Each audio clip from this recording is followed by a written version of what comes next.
Queen Donna, ang inyong guro sa Signaturang Aralpan. Kayo ba ay nasasabik na may bagong matutunan ngayong umaga? Okay, mahusay! Ngayon, sino-sino ba ang lumiban sa ating talakayan? Wala?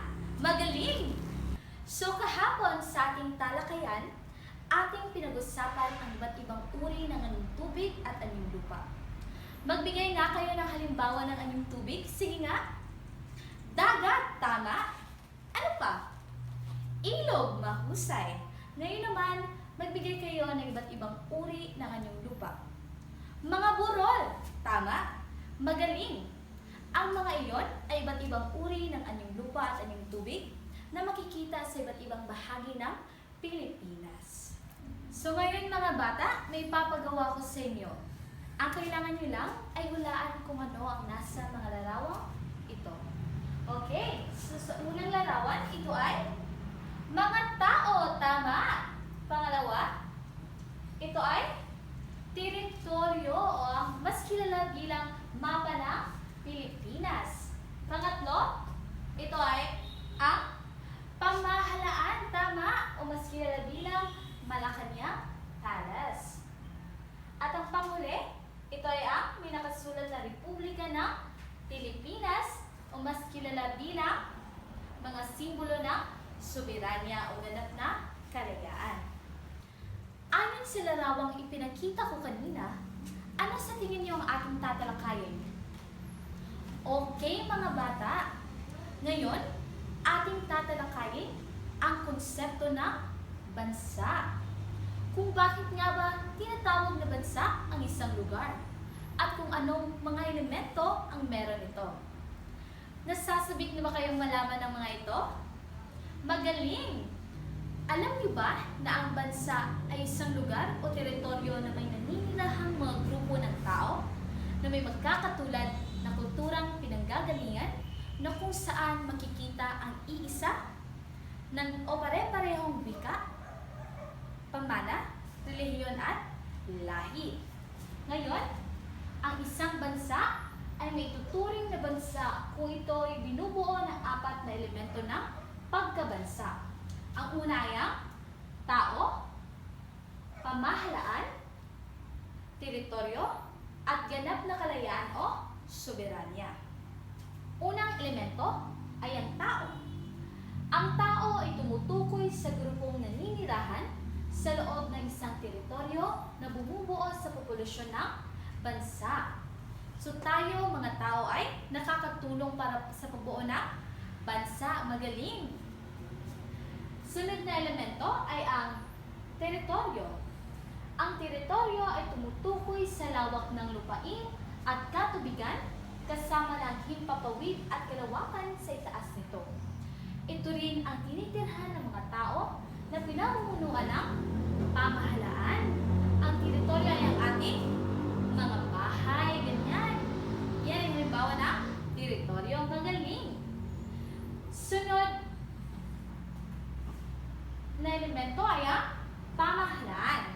Ang pamahalaan ay isang samahan o organisasyong politikal na itinataguyod ng mga grupo ng tao na naglalayong magtatag ng kaayusan at magpanatili ng isang sibilisadong lipunan. So ito ang pamahalaan. Binubuo ito ng ating mga presidente at mga senado. At panghuling elemento ay ang soberanya. Soberanya o ganap na kalayaan. Ito ay tumutukoy sa kapangyarihan ng pamahalaan na mapahala sa kanyang nasasakupan. Tumutukoy ito sa kalayaang magpatupad ng mga programa na hindi pinakikilaman ng ibang bansa. So ito nga pala ay mga simbolo ng soberanya. Ito ay ang watawat ng bansa. Magaling! Ito ay ang ating salapi. At ito naman ay ang opisyal na selyo. Magaling! So ang soberanya ay may dalawang anyo. Una ay ang basahin, panloob.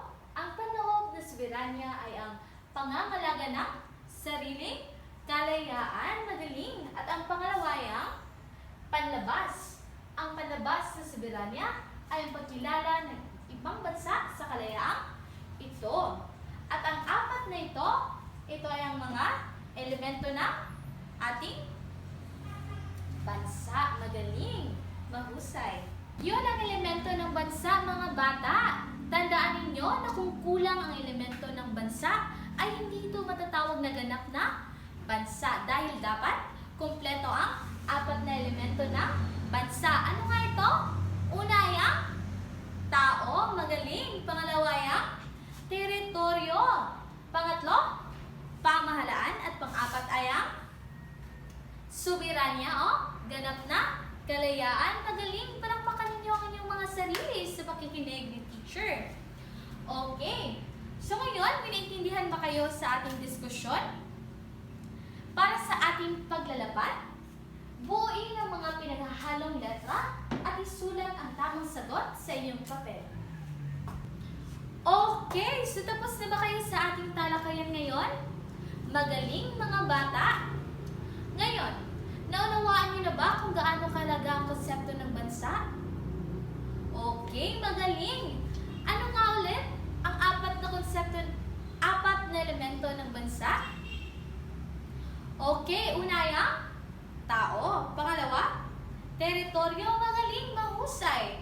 Pangatlo, pamahalaan. At panghuli ay ang soberanya o ganap na kalayaan. Magaling, bigyan ng magaling aplos sa inyong mga sarili.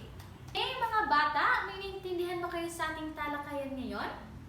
Para sa ating pagtataya, isulat lamang ang T kung ito ay tumutukoy sa tao, PE kung tumutukoy sa teritoryo, P kung ito ay tumutukoy sa pamahalaan, at S kung ito ay tumutukoy sa soberanya. Okay, tapos na ba kayo? Para sa ating takdang aralin, isulat lamang ang inyong naintindihan tungkol sa konsepto ng bansa sa inyong sabutang papel. Tapos na ba kayo, mga bata? Okay, magaling! Ngayon, maaari nyo nang ligpitin ang inyong mga gamit at pulutin ang mga kalat sa ilalim ng upuan. Tapos na kayo? Paalam, mga bata!